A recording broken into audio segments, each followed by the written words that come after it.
Rince Tegunalu NIM 11210806. Di sini saya akan menjelaskan tentang kebijakan moneter. Kebijakan moneter merupakan kebijakan dalam upaya mengendalikan perekonomian negara secara makro untuk mencapai perekonomian yang lebih baik dengan cara mengatur uang yang beredar. Adapun tujuan dari kebijakan moneter, yang pertama itu stabilitas ekonomi, yaitu di mana pertumbuhan ekonomi berlangsung secara terkendali dan berkelanjutan. 2. Kesempatan kerja, di mana peningkatan produksi biasanya diikuti dengan perbaikan nasib para karyawan, ditinjau dari segi upah maupun keselamatan kerja. 3. Itu kestabilan harga, di mana harga stabil menyebabkan masyarakat percaya bahwa membeli barang pada tingkat harga sekarang sama dengan tingkat harga yang akan datang. 4. Neraca pembayaran internasional. Neraca pembayaran dapat dikatakan dalam keadaan seimbang apabila jumlah nilai barang yang diekspor sama dengan nilai barang yang diimpor. 5. Menjaga stabilitas dan pertumbuhan ekonomi. Dalam menjaga stabilitas harga dari banyaknya jumlah uang yang beredar, dapat meningkatkan kesempatan kerja, memperbaiki posisi negara perdagangan dan negara pembayaran. Sekian dari saya, terima kasih. Jadi baik, saya akan menjelaskan tentang jenis-jenis kebijakan moneter serta instrumen kebijakan moneter. Yang pertama itu jenis-jenis kebijakan moneter itu ada dua, ada kebijakan moneter ekspansif dan juga kebijakan moneter kontraktif. Yang pertama, kebijakan moneter ekspansif, itu atau sering disebut dengan kebijakan uang longgar, adalah kebijakan yang mengatur jumlah uang yang dipasok dalam suatu perekonomian, yaitu dengan cara menurunkan suku bunga, menurunkan persyaratan cadangan untuk bank. Dengan kebijakan ini juga akan menurunkan tingkat pengangguran dan merangsang aktivitas bisnis atau kegiatan belanja konsumen. Contohnya kebijakan ini biasa diterapkan untuk mengurangi angka pengangguran serta juga banyak merangsang. Yang kedua ada kebijakan moneter kontraktif atau kebijakan uang ketat, di mana suatu kebijakan dalam rangka mengurangi jumlah uang yang beredar. Kebijakan ini dilakukan pada saat perekonomian mengalami inflasi. Kebijakan uang ketat ini di mana mengurangi jumlah uang yang beredar. Tujuan utama dari kebijakan ini adalah mengurangi jumlah uang beredar dalam perekonomian. Kita bisa capai tujuan tersebut dengan meningkatkan suku bunga, menjual obligasi pemerintah, dan menciptakan persyaratan cadangan untuk bank. Contoh kebijakan ini yang diterapkan di Indonesia, yaitu Bank Indonesia melakukan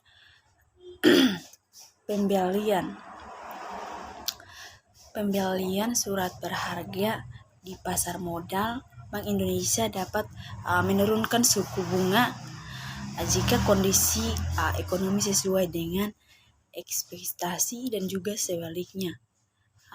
Bank Indonesia bisa menaikkan suku bunga bila ingin membatasi aktivitas ekonomi sehingga suku bunga aliran uang berkurang. Ketika perekonomian mengalami resesi, maka peredaran uang akan meningkat sehingga aktivitas perekonomian meningkat. Contohnya adalah membeli sekuritis atau surat-surat berharga saat terjadi inflasi. Bank Indonesia mengurangi aliran uang ke masyarakat dengan menjual surat berharga.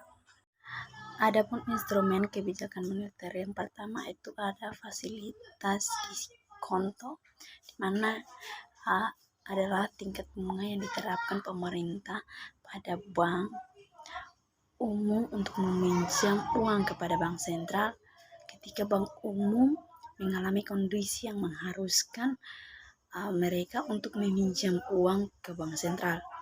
pemerintah dapat menggunakan kesempatan ini untuk mengatur jumlah uang yang beredar. Jika pemerintah ingin menambah uang yang beredar, maka pemerintah akan menurunkan tingkat suku bunga pinjaman atau diskonto. Ketika tingkat suku bunga pinjaman menurun menjadi lebih mudah, maka bank-bank umum akan lebih tertarik untuk meminjam uang ke bank-bank sentral. Dan juga sebaliknya. Kedua, ada operasi pasar terbuka, di mana merupakan salah satu instrumen kebijakan moneter yang tidak langsung, yang sangat penting karena sifatnya sangat fleksibel dibandingkan dengan instrumen lain.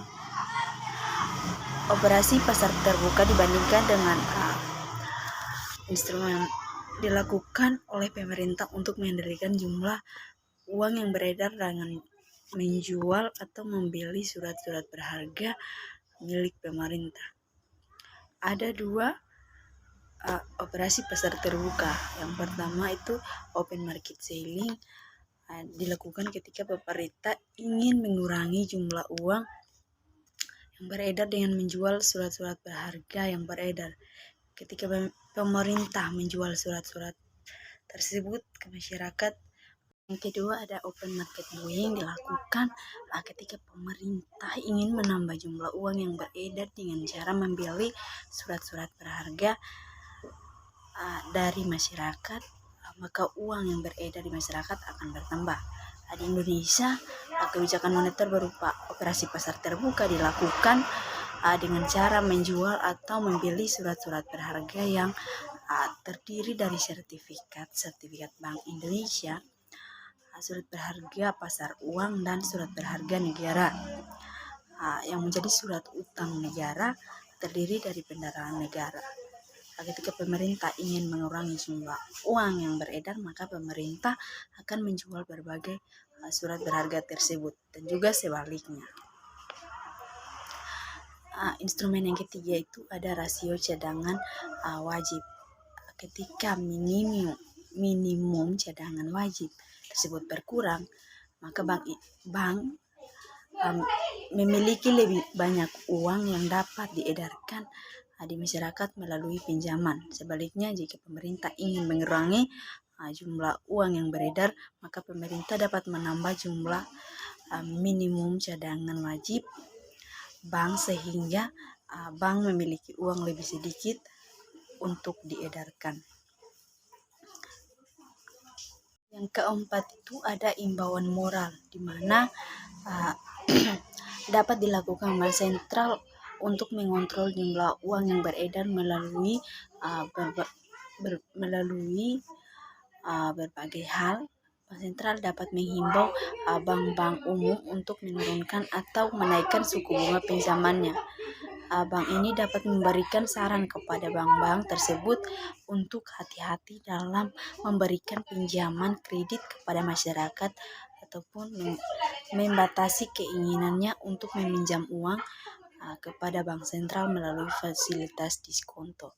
Selain 4 instrumen tersebut, Bank Indonesia juga memiliki beberapa instrumen kebijakan moneter lainnya seperti kredit langsung, yaitu di mana Bank Indonesia memberikan kredit secara langsung kepada sektor program proyek atau kegiatan yang bersifatnya mendesak dan harus diprioritaskan. Yang kedua itu ada penetapan uang muka impor, di mana para importer diwajibkan membayar sejumlah persentase tertentu sebagai uang muka untuk pembelian valuta asing yang mereka perlukan untuk mengimpor barang dari luar negeri. Yang ketiga ada fasilitas overdraft, itu di mana Bank Indonesia menyediakan fasilitas pinjaman yang berjangka sangat pendek kepada bank-bank yang mengalami kesulitan likuiditas atau pencairan. Suku bunga yang diterapkan pada fasilitas ini lebih tinggi dibandingkan sumber pinjaman lain sehingga dapat mengontrol jumlah bunga yang diterapkan pada fasilitas ini lebih tinggi dibandingkan sumber pinjaman uh, lain sehingga dapat mengontrol jumlah uang yang beredar. Yang keempat itu ada intervensi rupiah. Bank Indonesia melakukan meminjam dana secara langsung di pasar antar bank dalam jangka overnight sampai dengan 7 hari. Ini membantu instrumen kegiatan di operasi pasar terbuka. Yang kelima itu ada sertifikat Fadia Bank Indonesia atau SWBI, adalah instrumen yang pada awalnya dibuat oleh Bank Indonesia sebagai fasilitas untuk bank-bank syariah, namun tidak menutup kemungkinan bahwa SWBI ini digunakan untuk membantu operasi pasar terbuka. Pelaksanaannya tidak dilakukan secara lelang, melainkan membuka window sehingga memiliki kemiripan dengan fasilitas simpanan bank sentral. Bank akan meningkatkan suku bunga yang mereka tetapkan kepada pelanggan mereka. Dengan demikian, biaya pinjaman dalam perekonomian akan meningkat dan jumlah uang beredar akan berkurang. Mungkin itu saja instrumen kebijakan moneter. Saya akan menjelaskan tentang kebijakan fiskal, fungsi kebijakan fiskal, dan tujuan kebijakan fiskal. Kebijakan fiskal merupakan kebijakan yang dilakukan oleh pemerintah dengan cara memanipulasi anggaran pendapatan dan belanja negara. Artinya, pemerintah dapat meningkatkan atau menurunkan pendapatan negara atau belanja negara dengan tujuan untuk mempengaruhi tinggi rendahnya tingkat pendapatan nasional.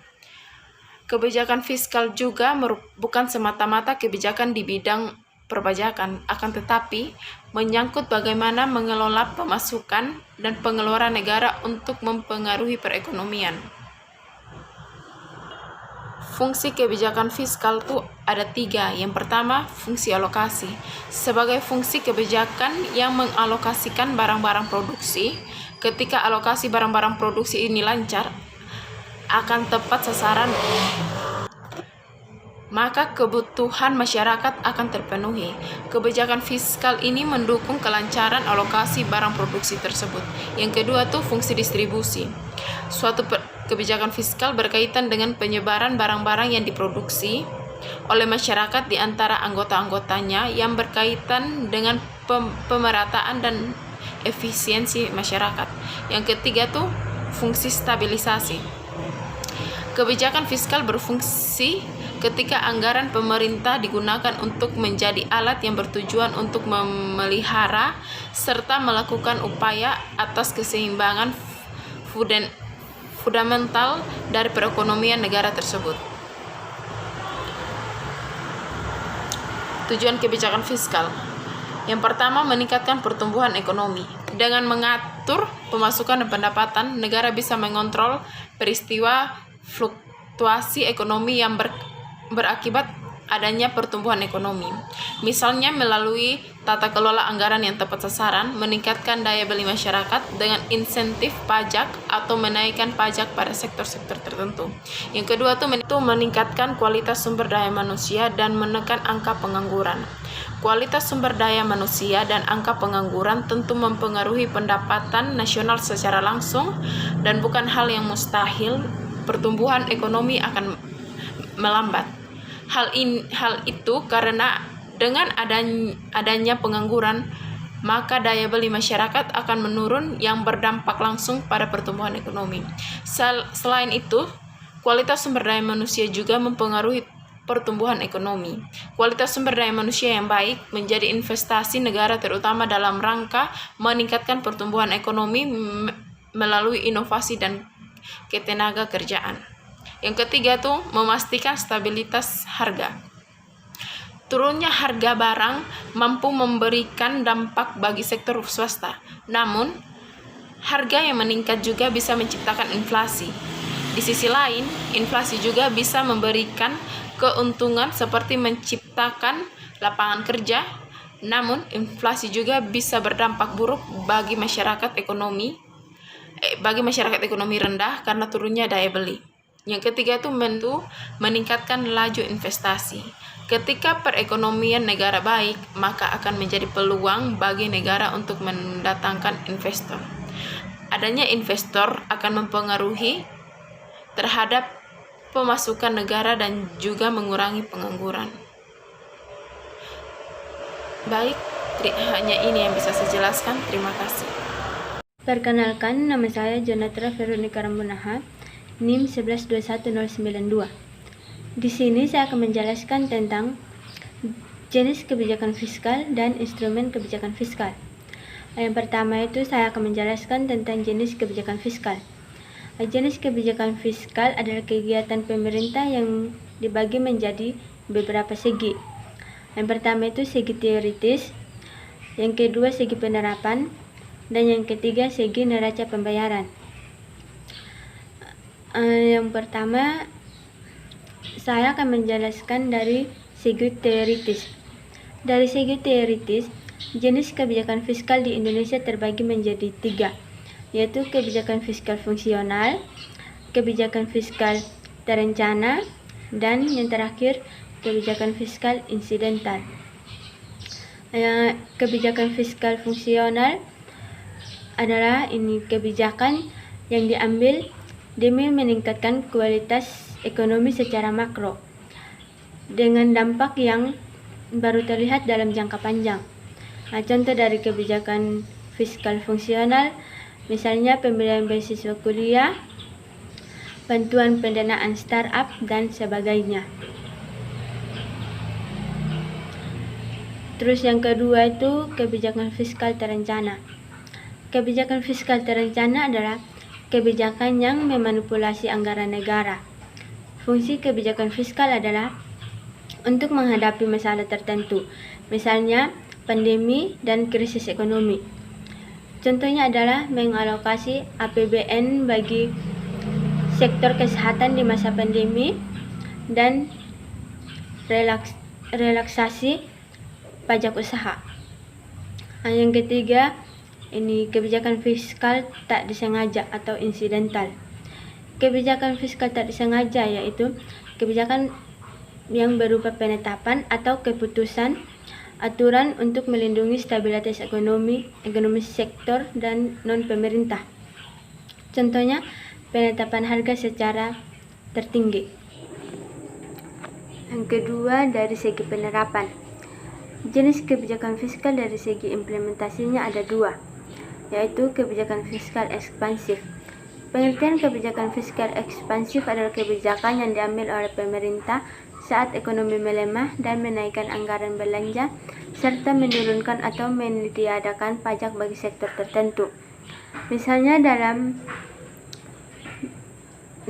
demi meningkatkan